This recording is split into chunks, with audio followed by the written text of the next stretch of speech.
কি দাবি জানাচ্ছেন জানাবেন, আর সমাবেশের সবশেষ পরিস্থিতি কি? ৫ দফা দাবিতে আজকে বিভাগীয় সমাবেশ করছে জামাত ইসলাম সহ ৮টি রাজনৈতিক দল।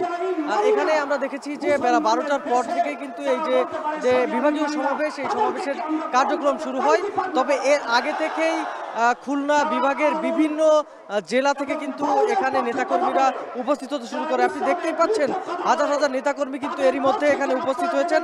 এখানকার যিনি প্রধান অতিথি বাংলাদেশ জামাতে ইসলামের আমির ডাক্তার শফিকুর রহমান, তিনি কিন্তু এখন পর্যন্ত এখানকার সভাস্থলে পৌঁছাননি। তবে কিছুক্ষণের মধ্যেই তিনি আসবেন বলে জানিয়েছেন। তবে এখানকার সভাপতিত্ব করবেন সৈয়দ মুফতি মোহাম্মদ রেজাউল করিম, যিনি ইসলামী আন্দোলনের আমির। এখানকার আপনি দেখতেই পাচ্ছেন যে এই যে সমাবেশ, এই সমাবেশকে ঘিরে কিন্তু যারা এখানকার নেতাকর্মীরা তারা কিন্তু বেশ উৎসাহী এবং উৎসাহ এবং উদ্দীপনার সাথে কিন্তু তারা এখানে আসছেন।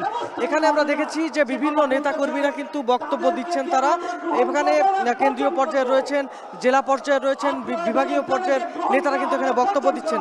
তারা যেটি বলছেন যে মূলত তাদের যে দাবি, জুলাই যে জাতীয় সনদ সেটি বাস্তবায়ন করতে হবে এবং নির্বাচনের আগে গণভোটের আয়োজন করতে হবে। এই গণভোট নিয়ে তারা যেটি বলছেন যে মূলত নির্বাচনের দিন যদি গণভোটের কার্যক্রম চলে তাহলে সেক্ষেত্রে কিন্তু নির্বাচনের যে কার্যক্রম সেটি ব্যাহত হবে।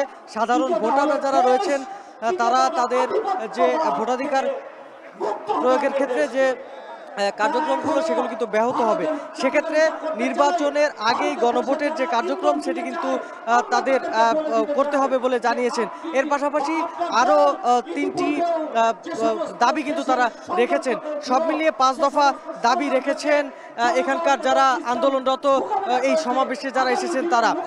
এখানে কিন্তু ইসলামী আন্দোলন, বাংলাদেশ জামাতে ইসলাম, খেলাফতে মজলিস, এর পাশাপাশি এখানে নাজামী ইসলাম পার্টি সহ বেশ কিছু রাজনৈতিক দলের কিন্তু নেতাকর্মীরা এখানে উপস্থিত হয়েছেন।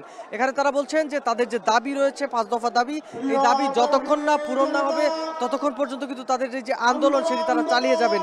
এর পাশাপাশি আগামী যে নির্বাচন আসছে এই নির্বাচন সুষ্ঠুভাবে করার জন্য কিন্তু তারা দাবি জানিয়েছেন। তো সব মিলিয়ে এই ছিল আমার কাছে সবশেষ খবর খুলনার সমাবেশ থেকে। খুলনার শিববাড়ি মোড় থেকে যুক্ত ছিলেন রামিম চৌধুরী। 4 দাবিতে সরকারি মাধ্যমিক বিদ্যালয়